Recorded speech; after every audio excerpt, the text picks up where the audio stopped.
Everyone, स्वागत है आप सभी लोगों का हमारे YouTube चैनल श्री सौरभ जी पे। जी हाँ दोस्तों, आज हम लोग बात करेंगे परसेंटेज चैप्टर की।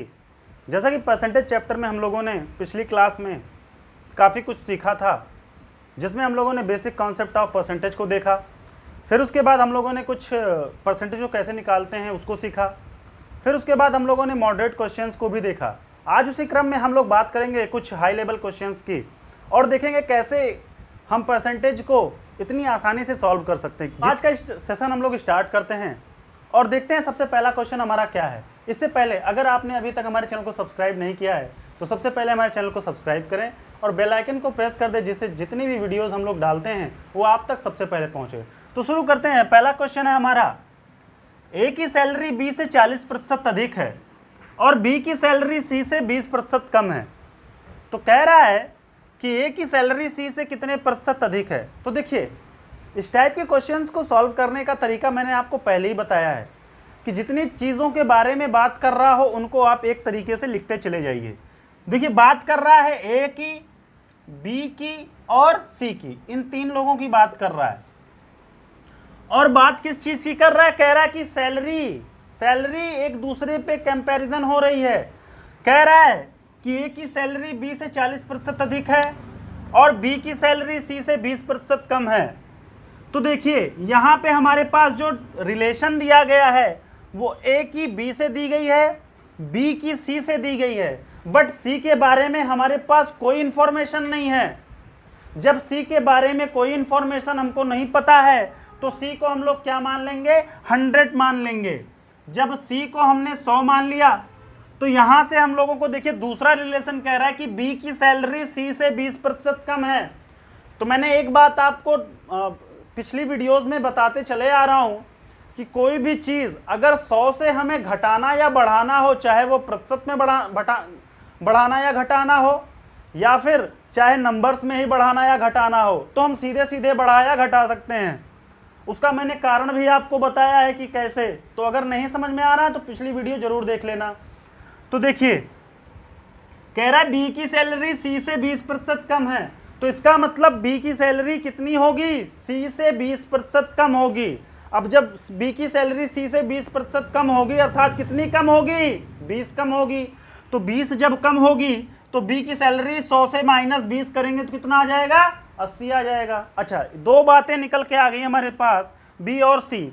अब देखिए, एक रिलेशन दिया गया है कि ए की सैलरी बी से 40% अधिक है।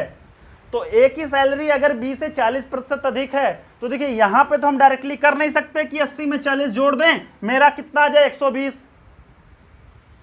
यहां पे तो डायरेक्ट कर नहीं सकते। ऐसा इसलिए नहीं कर सकते क्योंकि हमारा बेस क्या है? 80 है, ना कि 100 है। अगर यहां पे 100 होता तो हम लोग कर सकते थे। तो देखिए, अब सीधा सीधा हम लोग क्या करेंगे? 80 का 40% निकाल लेंगे। तो 80 का जब हम लोग 40% निकालेंगे तो हमारा निकल के आ जाएगा 32।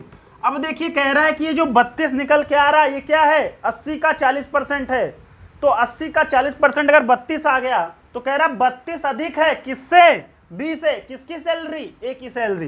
तो ए की सैलरी निकल के आ गई कितनी? 80 प्लस 32 और जोड़ दो तो कितना आ गया? आ गया आपका 112। तो देखिए, दो चीज निकल के आ गई, तीनों चीजें निकल के आ गई हमारी। ए की सैलरी 112 है, बी की सैलरी 80 है और सी की सैलरी 100 है। तो कह रहा है, क्वेश्चन पूछ रहा है हमारा कि ए की सैलरी सी से कितने प्रतिशत अधिक है। तो देखिए, सी से पूछ रहा है कि कितना ज्यादा है ए की सैलरी। तो ए की सैलरी देखिए कितना 112 है और सी की सैलरी कितनी है? 100 है। तो मैंने आपको अभी भी एक चीज बताई थी कि कोई भी चीज ज्यादा हो, अगर 100 से ज्यादा है तो हम सीधे सीधे तौर पे लिख सकते हैं कि हाँ इतना ज्यादा है। पर बेस अगर आपका कोई और हो तो हम नहीं कह सकते हैं। यहाँ पे बेस हमारा 100 है तो ये इससे ज्यादा कितना है? 100 से ज्यादा 112 है और कितना ज्यादा है? 12 है। तो इसका मतलब हम सीधे तौर पे कह सकते हैं कि 12% ज्यादा है किसकी सैलरी? ए की सैलरी सी से। अगर निकालना हो तो देखिए निकाल देते हैं। कैसे निकालते हैं? देखिए, ए की सैलरी 112 है, सी की सैलरी 100 है। तो कितना ज्यादा है? 12 ज्यादा है। किससे ज्यादा है? 100 से ज्यादा है। गुणे 100 कर दो, 100 से 100 कैंसिल, कितना आ गया? 12% आंसर। तो देखिए, डायरेक्ट मेथड से भी आप सॉल्व कर सकते हो और चाहो तो इस तरीके से भी सॉल्व कर सकते हो। अब देखिए, ये तो बात हो गई पेन पेपर की, पर हमको पेन पेपर एग्जाम में नहीं यूज करना है। आपको ओरली इसको सॉल्व करना है। तो देखिए ए की सैलरी कह रहा है बी की सैलरी से 40% अधिक है और बी की सैलरी सी से कितना प्रतिशत अधिक है, 20% क्या है, कम है। सॉरी, बी की सैलरी ए सी की सैलरी से 20% कम है। तो देखिए सी के बारे में हमारे पास कोई डाटा नहीं है। जब सी के बारे में हमारे पास कोई डाटा ना हो तो सी को हमने 100 मान लिया। अब 100 से 20% कम है बी की सैलरी, तो कितना हो जाएगा, 80 हो जाएगा। अब देखिए कह रहा है ए की सैलरी बी से 40% अधिक है। जब 40% अधिक है ए की सैलरी तो 80 का 40% 32 होता है। अब जब 80 में 32 जोड़ देंगे तो 112 आ जाएगा। अब देखिए सीधे सीधे हमारा निकल के आ गया कि ए की सैलरी बी सी से कितना अधिक है, 12 अधिक है। तो परसेंट में भी कितना हो जाएगा, 12% अधिक है। तो आंसर हमारा आ गया कितना, 12%। देखिए कितनी आसानी से इन क्वेश्चंस को हम लोग ओरली सॉल्व कर लेते हैं। अब देखिए एक मेथड मैं आपके साथ और डिस्कस करूंगा। हो सकता है आपको ये मेथड और आसान लगे, पर मेरा मानना है कि 100 वाला मेथड सबसे आसान होता है, क्योंकि यहाँ पे सारी चीज़ें बहुत ही क्लियर होती हैं। तो देखिए रेशियो मेथड से मैं आपको बताने जा रहा हूँ इसी क्वेश्चन को। एक मेथड मैंने बताया 100 मेथड, और एक मेथड मैंने आपसे डिस्कस किया ओरली सॉल्व करना। अब मैं बताऊंगा आपको रेशियो मेथड से। रेशियो वाले मेथड से भी आप ओरली इसको सॉल्व कर सकते हैं। तो देखिए कह रहा है ए की सैलरी बी से 40% अधिक है। कोई चीज 40% अधिक है मतलब रेशियो में उसकी वैल्यू कितनी हो गई, 2/5। अच्छा, ए बी सी तीनों को लिख लो। अब देखिए रेशियो आ गया, कह रहा है कि ए की सैलरी बी से 40% अधिक है, मतलब ए की सैलरी कितनी थी, बी की सैलरी थी 5 और ए की सैलरी कितनी हो गई, 2 अधिक है किससे, बी से, तो कितना हो जाएगा, 7 हो जाएगा। यही तो होगा। अगर ये चीज समझ में ना आए तो कमेंट बॉक्स में जरूर कमेंट करिएगा, मैं आपको बता दूंगा। अब देखिए कह रहा है कि बी की सैलरी सी से 20% कम है। 20% का जो रेशियो होता है वो 1/5 होता है।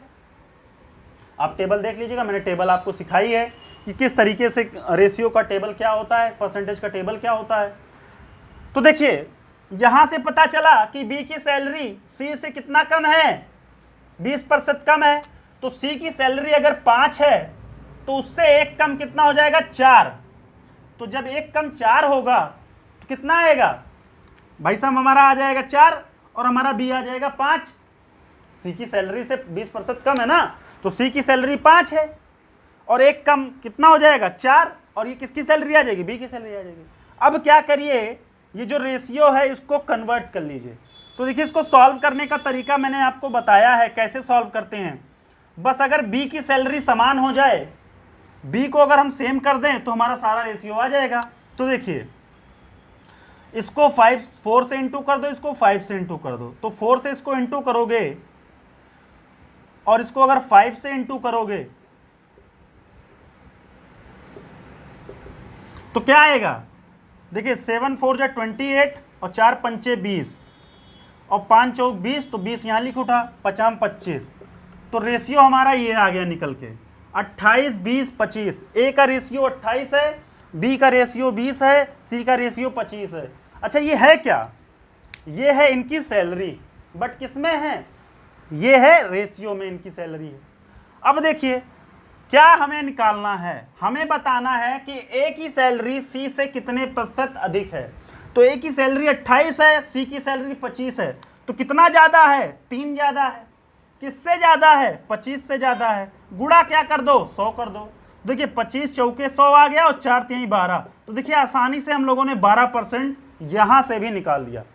तो आप चाहे रेशियो मेथड लगाइए, चाहे ओरली सॉल्व करिए, चाहे 100 वाला मेथड लगाइए, जो आपको आसान लगे हमें कमेंट बॉक्स में जरूर बताइएगा कि ये मेथड आसान है, हम जरूर उस पर अमल करेंगे। तो देखिए आपको मैं सारे मेथड बता दे रहा हूं, जो आपको पसंद है उसको फॉलो करिए। अब हम लोग देखेंगे नेक्स्ट क्वेश्चन। अगला प्रश्न है हमारा, राजेश का खर्च रमेश के खर्च से 20% अधिक है तथा रमेश का खर्च अमित के खर्च से 40% कम है। यदि तीनों के खर्च का योग 69,600 है तो राजेश का खर्च बताइए। तो देखिए 3 लोगों की बात करी है तो हम लोग सीधे सीधे पहले उनके नाम लिख लेंगे। पहला बोल रहा है राजेश को, दूसरा व्यक्ति है हमारा रमेश और तीसरा व्यक्ति है अमित। तो देखिए इन तीनों लोगों के बारे में बात किया जा रहा है और इसमें कहा है, कुछ रिलेशन दिया है, कह रहा है कि राजेश का खर्च रमेश से के खर्च से 20% अधिक है, रमेश का खर्च अमित के खर्च से 40% कम है। तो देखिए, सबसे पहले मैंने बताया था इस टाइप के क्वेश्चन को सॉल्व करने के लिए जिसके बारे में कोई इंफॉर्मेशन नहीं हो उसको क्या लेट कर लो, 100 लेट कर लो। तो अमित को हमने क्या मान लिया, 100 मान लिया। अब देखिए, तो रमेश का खर्च जो है वो अमित के खर्च से 40% कम है। तो रमेश का खर्च जो आएगा या रमेश का जो खर्चा आएगा, ये क्योंकि एक्सपेंडिचर के ही बारे में बात हो रही है, यहाँ पे इनकम की बात नहीं हो रही है, यहाँ खर्चों की बात हो रही है और यहाँ पे खर्च का योग भी दिया है, तो इसलिए हम लोग खर्चे में ही निकालेंगे। तो हमने मान लिया कि अमित का खर्च 100 रुपया है, तो 100 रुपये का 40% अगर हम निकालेंगे तो 40 आएगा, और 40 कम है किससे, अमित से। किसका खर्चा, रमेश का। तो 100 में से 40 घटाएंगे तो कितना आ जाएगा, 60 आ जाएगा। अब देखिए, कह रहा है कि राजेश का खर्च रमेश के खर्च से 20% ज्यादा है। तो देखिए 60 का 20% 12 होता है। देखिए 60 का 20% कितना होता है, 12। देखिए कैसे, इसीलिए मैंने बेसिक वाले क्वेश्चंस को आप लोगों को बता दिया था कि कैसे इसको निकालते हैं, क्योंकि आगे इसका बहुत ही यूज है। तो 60 का देखिए 20% हम लोग निकाल दी, कितना आ गया, 12 आ गया। अब कह रहा है ये 12 ज्यादा है, कौन, राजेश, मतलब रमेश वाला खर्च, और 12 और ज्यादा, इन दोनों के मिलाकर किसका खर्च आ रहा है, राजेश का खर्च आ रहा है। तो 60 प्लस 12 कितना हो जाएगा, 72 हो जाएगा। तो यहां से निकल कर आ गया, राजेश खर्च करता है 72 रुपए, रमेश खर्च करता है 60 रुपए, अमित खर्च करता है कितना, 100 रुपए। अब देखिए इन तीनों का योग दिया है 69,600। तो जब 69,600 दिया है इन तीनों का योग, तो देखिए 72 प्लस 60 प्लस 100 बराबर 69,600 के। तो इन लोगों को जोड़ देंगे तो 7 6 13 मतलब 132, और 132 प्लस 100 कितना हो गया, 232। तो 232 बराबर 69,600 के है। अब देखिए एक पर एक की वैल्यू क्या हो जाएगी, तो एक की वैल्यू हो जाएगी आपकी 69,600 बटा 232। और पूछ रहा है कि राजेश का खर्च कितना है, तो राजेश का खर्च 72 है, एक की वैल्यू इतनी है तो 72 की वैल्यू ये आ जाएगी। तो देखिए ये कितनी बार जाएगा, 3 बार जाएगा, और 300 गुणे 72, देखिए 300 गुणे 72 बराबर कितना हो जाएगा,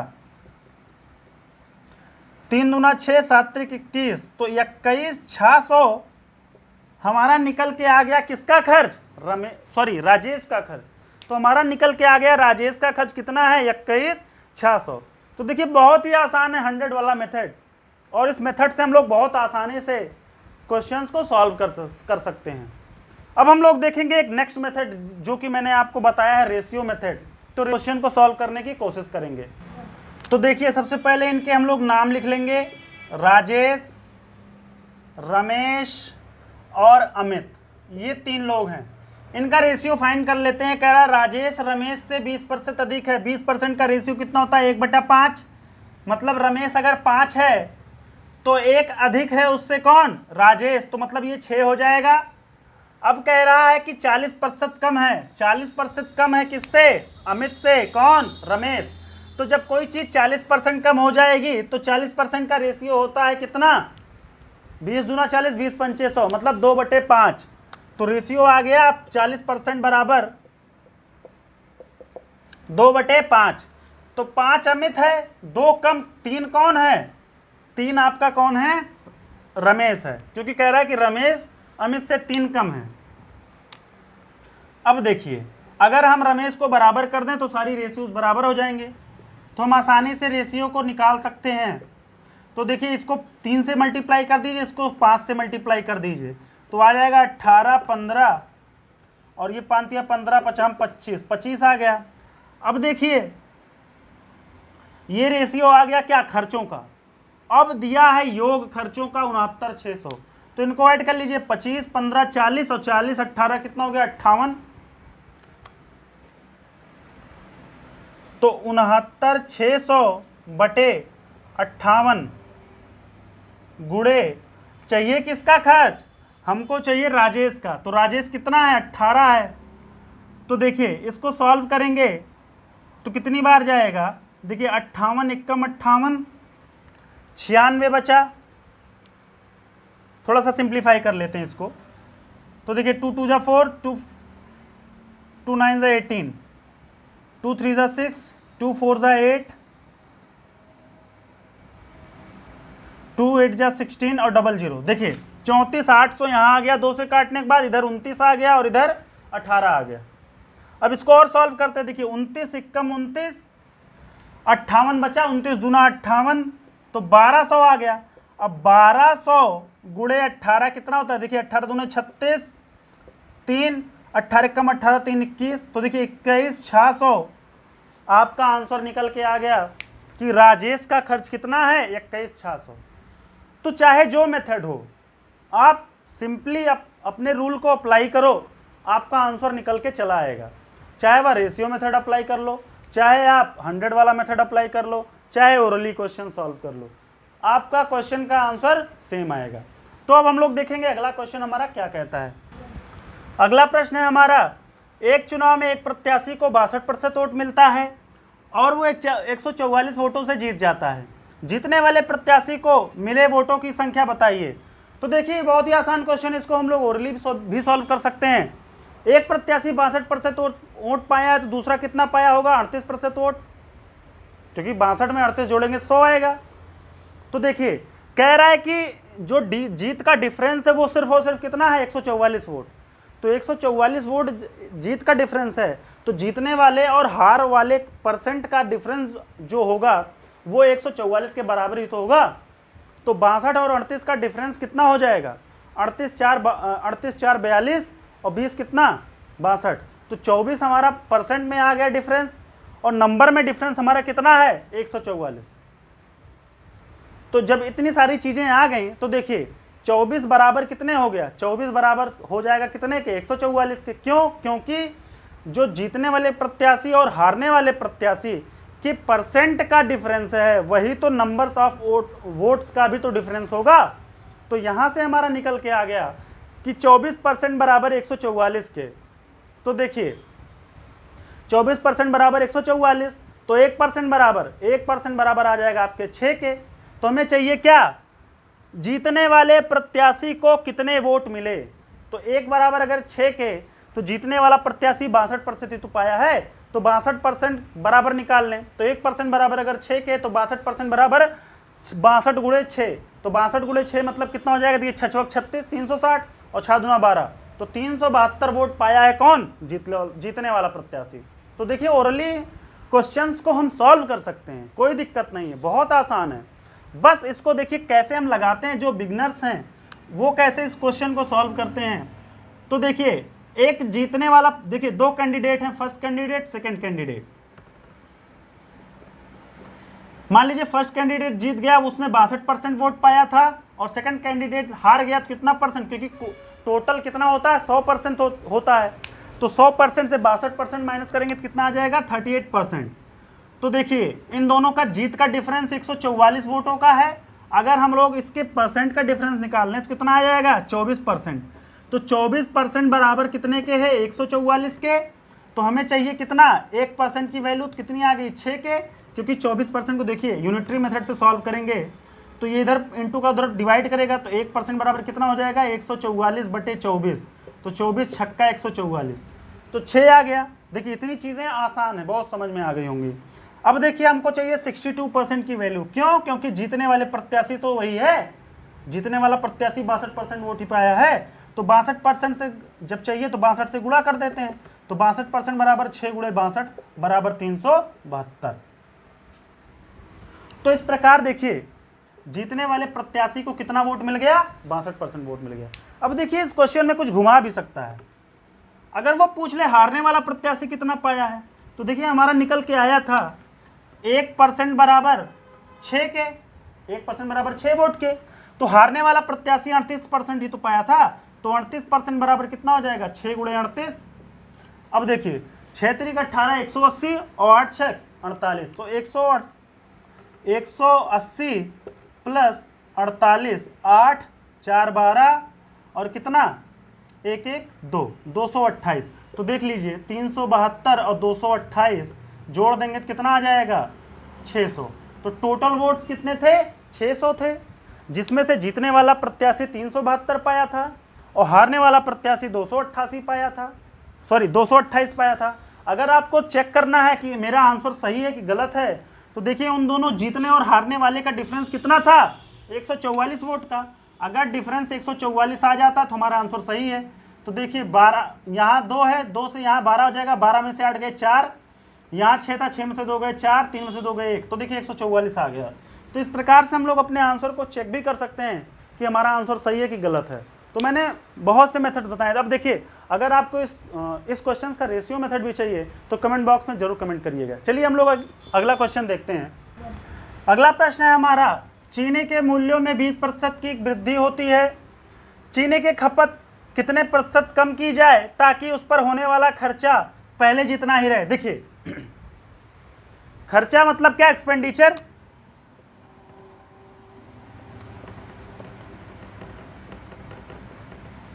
एक्सपेंडिचर मतलब क्या है, खर्चा।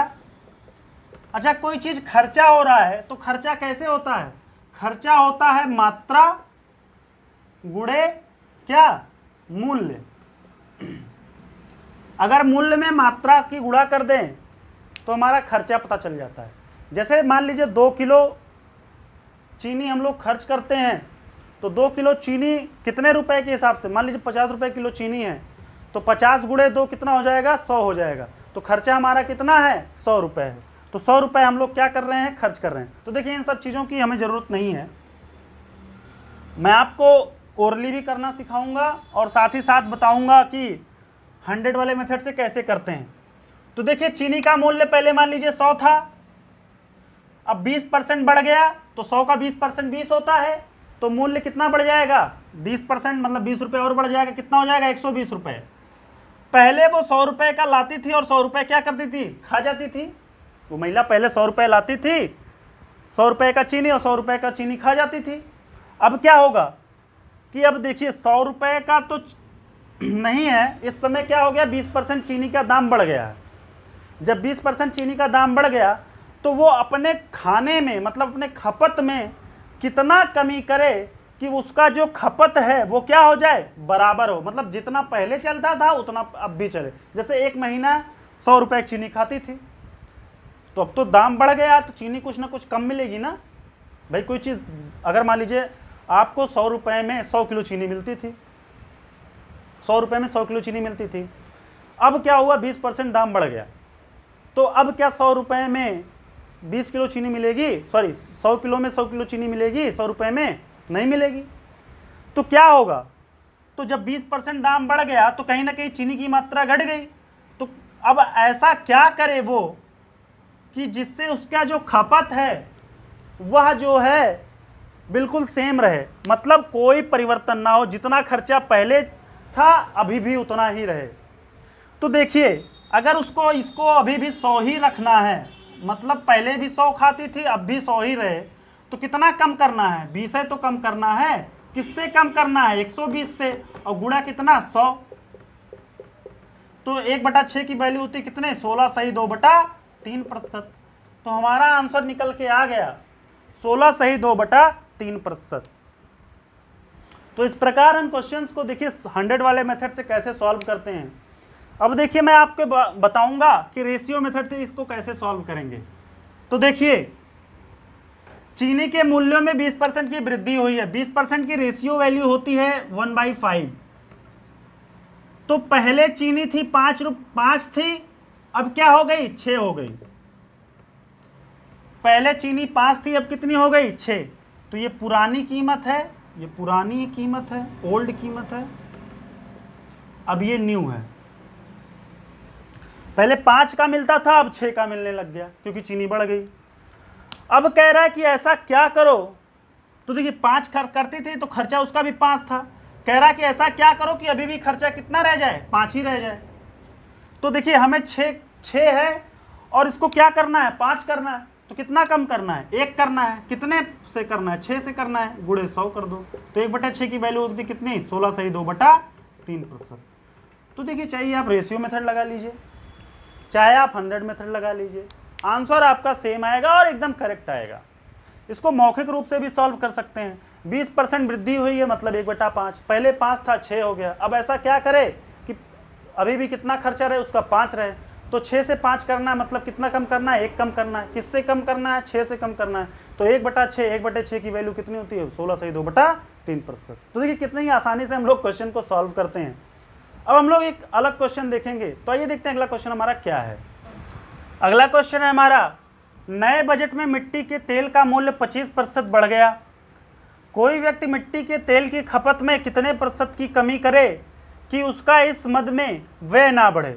तो देखिए बिल्कुल सेम क्वेश्चन है पिछले वाली की तरह। जिस उसमें क्या हो रहा था, चीनी के दामों में बढ़ोतरी हो रही थी, यहाँ पे क्या हो रहा है, तेल के मूल्यों में बढ़ोतरी हो रही है। वहाँ पे 20% था, यहाँ पे 25% है। तो देखिए बिल्कुल सेम क्वेश्चन है। तो आप लोग इसका स्क्रीनशॉट ले लीजिए और मैं इसको नेक्स्ट वीडियो में बताऊंगा। आप लोग को बताना है कमेंट बॉक्स में कि इसका आंसर कितना होगा। तो दोस्तों इसको जरूर से जरूर आप लोग कमेंट बॉक्स में जरूर इसका आंसर बताइएगा। अब हम लोग स्किप करते हुए आगे बढ़ेंगे। नेक्स्ट क्वेश्चन हमारा क्या है, तो देखिए नेक्स्ट क्वेश्चन है हमारा। तो देखिए पिछला क्वेश्चन तो आपको लगाना है, ये क्वेश्चन मैं आपको बता रहा हूँ। कह रहा राहुल अपनी आय का 75% खर्च करता है और शेष बचा लेता है। मतलब जितना खर्च किया उसके बाद जो बच रहा है उसको बचा लिया, मतलब सेविंग है उसकी। फिर क्या हुआ, उसकी आय में 20% वृद्धि हो जाने पर वह अपने खर्च में 10% की क्या कर दे रहा है, वृद्धि कर दे रहा है। तो देखिए ये राहुल हैं और राहुल की इनकम मान लीजिए 100 है। राहुल की इनकम कितनी है, 100 है। तो वो खर्च कितना कर रहे हैं, एक्सपेंडिचर कितना उनकी, एक्सपेंडिचर है 75%। तो मतलब 100 का 75% कितना होता है, 75 होता है। तो 100 में 75 खर्च कर दिया तो बचा कितना, जो बचेगा वो सेविंग होगी। कितना बचा रहे हैं, 25 बचा रहे हैं। तो देखिए इतनी चीज़ें निकल के आ गई। उनकी इनकम 100 थी, 75% खर्च कर दिया, अर्थात 75 खर्च कर दिया, तो बचा कितना, 25। और 25 क्या है, सेविंग है। अब देखिए कह रहा है अगर उसकी इनकम 20% बढ़ जाए, बॉस खुश हो गए उससे और उसका इनकम 20% बढ़ा दिए। 20% जब इनकम बढ़ेगा तो 100 का 20% कितना होता है, 20, और बढ़ जाएगा 20 तो कितना हो जाएगा, 120। तो इनकम अब हो गई कितनी, 120। इनकम 120 हो गई। अब कह रहा है खर्चों में भी तो बढ़ोतरी होगी। भाई पैसे ज़्यादा पाएंगे तो शौक भी ज़्यादा होंगे, और शौक ज़्यादा होंगे तो खर्चे भी हमारे ज़्यादा होंगे। तो खर्चे कितने बढ़ गए, 10% ज़्यादा हो गए। तो पहले खर्च वो करता था 75, अब इस 75 का 10% जब बढ़ जाएगा तो कितना आ जाएगा हमारा, 7.5 रुपये। मतलब 7.5 रुपये उसके क्या हैं, और खर्चे होने लग गए। तो 75 तो पहले खर्च होते थे, अब 7.5 रुपये और खर्च होते हैं। तो कुल खर्च कितने हो गए, 82.5 रुपये। तो 82.5 रुपये उसके खर्च हो गए कब, जब उसका इनकम कितना हो गया, 120 हो गया। अच्छा तो उसकी सेविंग कितनी हुई, तो उसकी जो सेविंग हुई 120 में से अगर हम 82.5 माइनस करेंगे तो देखिए 0.5 मतलब 83, और 83 7 90, और 90 3 120। तो देखिए 37.5 रुपये उसकी क्या है, सेविंग है। अगर वो 120 रुपये कमाता है तो कितना खर्च करेगा, 82.5 खर्च करेगा, और बचाएगा कितना, 37.5 रुपये। तो देखिए पूछ रहा है कि उसकी बचत में कितने प्रतिशत की वृद्धि की जाएगी, मतलब कितनी वृद्धि हो जाएगी। तो देखिए पहले 25 था, अब वो 37.5 हो गया, तो कितना ज़्यादा है, 12.5 ज़्यादा है। यही तो हुआ। तो जब 12.5 ज़्यादा है, किससे ज़्यादा है, 25 से ज़्यादा है, और गुणे 100, तो 12.5 दूना 25 होता है, और 2 का आधा 100 का आधा कितना होता है, 50। तो देखिए 50% क्या हो जाएगा, वृद्धि हो जाएगी। मतलब उसके सेविंग में 50% की क्या हो जाएगी, वृद्धि हो जाएगी। तो इस प्रकार हम देखिए इन क्वेश्चंस को आसानी से सॉल्व कर लेते हैं। अगर आपको इस क्वेश्चन का रेशियो मेथड चाहिए तो कमेंट बॉक्स में प्लीज़ कमेंट जरूर करिएगा।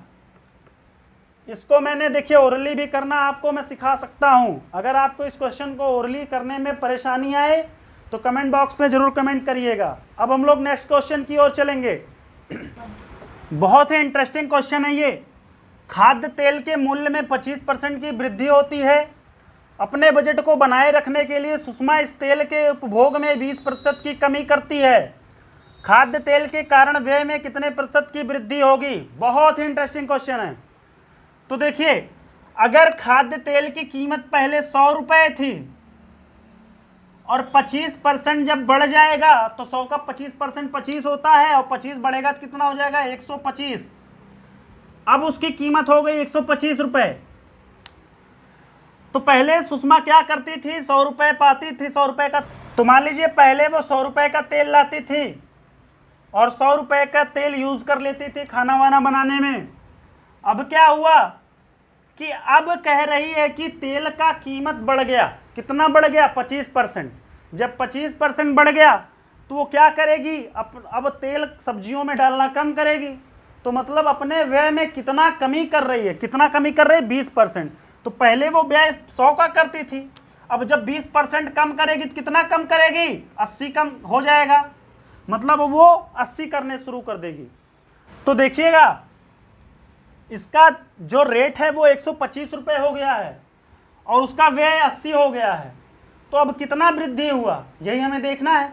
तो 125 का अगर हम 125 का 80% निकाल लें तो हमें पता चल जाएगा कितना हो रहा है। तो 25 पंचे 125, 25 चौका 100, 4 दूना 8, 20 आ गया। तो कितना आ गया? 20 पंचे 100।